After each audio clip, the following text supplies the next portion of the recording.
Olá, eu me chamo Jéssica Mariana de Campos, sou graduanda do curso de Pedagogia pela Universidade Federal do Rio de Janeiro e bolsista PIBIC no projeto Tornar-se Pessoa Moral por meio da vivência de virtudes, um estudo com adolescentes do ensino médio. Esse projeto de pesquisa está sendo desenvolvido pelo Grupo de Pesquisa sobre Ética na Educação, coordenado pela professora Maria Judite Sucupira Lins. O problema consiste em como um adolescente, em fase de construção da sua identidade, pode se tornar uma pessoa moral. E a partir disso, temos como hipótese se é possível ao adolescente se tornar uma pessoa moral pela prática das virtudes. Após a definição do problema e da hipótese, foram colocados como objetivos a aprendizagem das virtudes, amizade, perseverança e justiça, reconhecendo a necessidade da mediação para com os adolescentes. Esses 3 valores foram escolhidos por compreendermos que é necessário uma maturação cognitiva para que elas possam acontecer de forma plena no sujeito. Sendo assim, a amizade vai se constituir a partir da convivência conjunta, da partilha, cooperação, o entendimento do outro. E essa ideia de si e do outro e de possibilidades de harmonização não é possível na infância, mas sim na adolescência, de acordo com Erik Erikson, um dos autores utilizados na nossa fundamentação teórica. A perseverança, que é o esforço por um tempo, vai produzir o amadurecimento, após a superação de frustrações que ocorrerão nesse processo. E a convicção do que aquele sujeito deseja, do que ele realmente quer. E conseguir traçar diferentes estratégias para alcançar estes objetivos.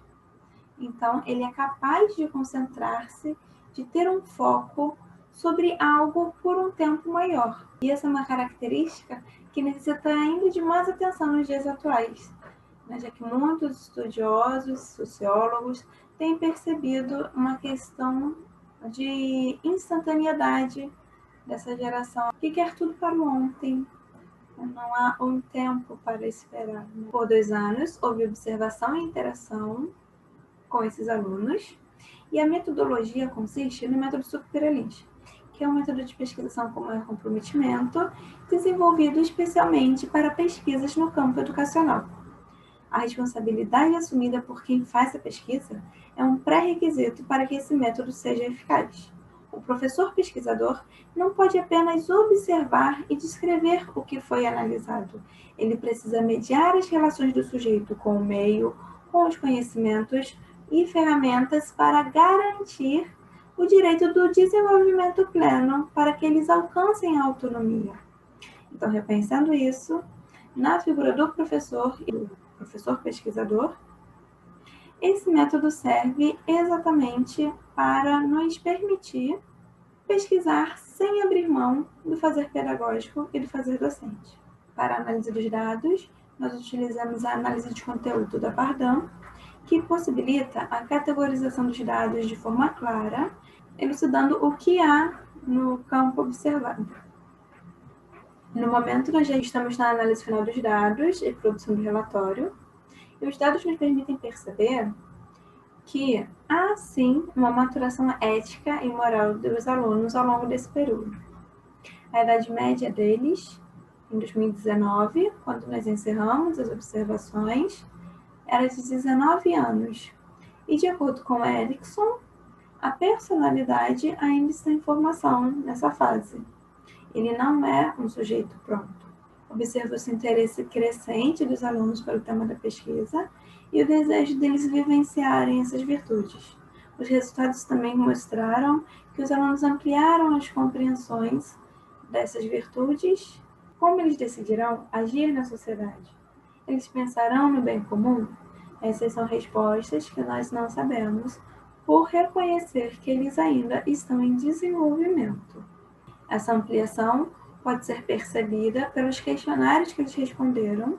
Foram aplicadas as mesmas perguntas no ano de 2017, 18 e 19, com os demarcadores da pesquisa, que são justiça, amizade, perseverança. buscando então entender a compreensão que eles tinham disso, e não só no campo das ideias, mas como eles veem e vivenciam essas coisas. Se eles se entendem pessoas praticantes ou não dessas características. E também buscamos compreender o que eles entendiam por pessoas morais, os seus hobbies, o que realmente tinha valor para eles. E durante esses 3 anos é possível perceber uma mutação, uma mudança nessas características. Por exemplo, em 2017, ao serem questionados sobre o que era justiça, um dos alunos respondeu que justiça era a polícia. Então, ele limita a ideia de justiça à força legal do Estado. Outro respondeu que justiça era algo que não existia no Brasil. Em 2019, nós conseguimos perceber que essa compreensão amadureceu, ela ampliou. Eles passaram a conceber justiça como algo na sua esfera de vivência. Então, os exemplos sobre injustiça eram coisas reais, coisas que eles já haviam vivenciado. A busca pela vivência foi algo um tanto até engraçado de se observar, porque em alguns encontros, em algumas aulas, eles desejavam demonstrar para as pesquisadoras como eles estavam mudando a consciência de que estavam agindo de forma diferente. Então comentavam, você percebeu que nós somos diferentes? Né? Um grupo de colegas. Olha, eu decidi que eu não vou dormir na aula desse professor, vou tentar prestar atenção. Isso nós relacionamos à ideia de justiça. Dar ao outro o que lhe é devido, o que lhe é merecido. Então, se eu compreendo o papel do professor, a função da escola, a razão pela qual eu estou ali, o comportamento será alterado.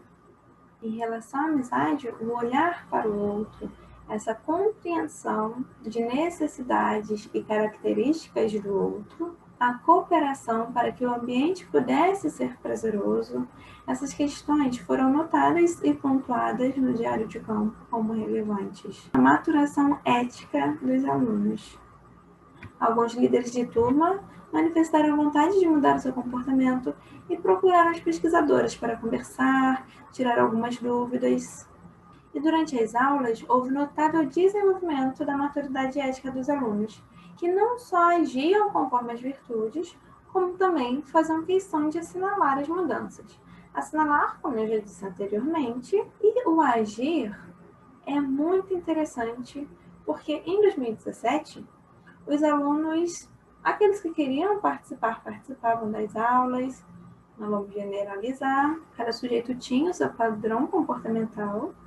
Em 2018, alguns alunos começaram a pedir para que a turma fizesse silêncio nos momentos de explicação, pediam para que colaborassem com o professor em relação a... E as falas eram, eu não estou conseguindo ouvir direito, e reforçavam o pedido do professor. Ou vamos fazer silêncio, o professor acabou de pedir. Então havia esse movimento entre os pares para que a turma conseguisse alcançar o objetivo principal daquele momento. Diante dos resultados, nós concluímos que é importante proporcionar aos alunos a oportunidade da prática das virtudes, de modo que possam ser posturas assumidas livremente. Então, nós não temos o intuito de obrigar, de padronizar o comportamento, mas permitir que ele possa refletir sobre a realidade e tenha autonomia para tomar suas decisões pautadas em valores que ele entenda ser importantes para a sociedade, abrindo mão então do emotivismo, do egocentrismo e tornando-se cidadãos caracterizados pela vivência moral e compreendendo a importância e relevância disso. Como um resumo dos resultados, então, podemos apresentar que em 2017 nós notamos que houve confronto entre os alunos e alto índice de insubmissão ao que era pedido e às regras gerais da escola. Em 2018, eles cediam após demonstrarem a sua insatisfação. Então, eles diziam, não concordo, não quero dessa forma, não quero que seja desse jeito, mas eles acatavam.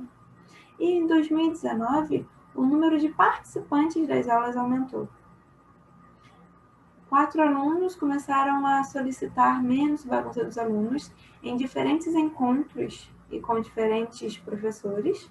E a relevância disso é porque é possível perceber que, desde o início da pesquisa, os alunos tinham noção do comportamento que seria adequado para o ambiente escolar, o que seria o ideal. Mas, dependendo do professor que fosse ministrar a aula, o comportamento deles oscilava muito. Por isso, nós podemos dizer que eles sabiam, eles compreendiam as regras da escola, mas, apesar disso, escolhiam não segui-las nas aulas de alguns professores e no trato com os colegas. Percebemos também a inclusão dos alunos portadores de deficiência. Em 2017, nós percebemos muitas falas agressivas, um desdém muito grande com eles por parte considerável da turma. Os que não se enquadravam nesse tipo de comportamento normalmente também não se relacionavam e se abstinham ou anulavam-se quando percebiam essas situações. Já em 2019, na verdade a partir do segundo semestre de 2018, já é possível perceber uma movimentação de alguns estudantes para que as falas ofensivas, que eram tiradas por muitos como brincadeiras, não acontecessem com eles.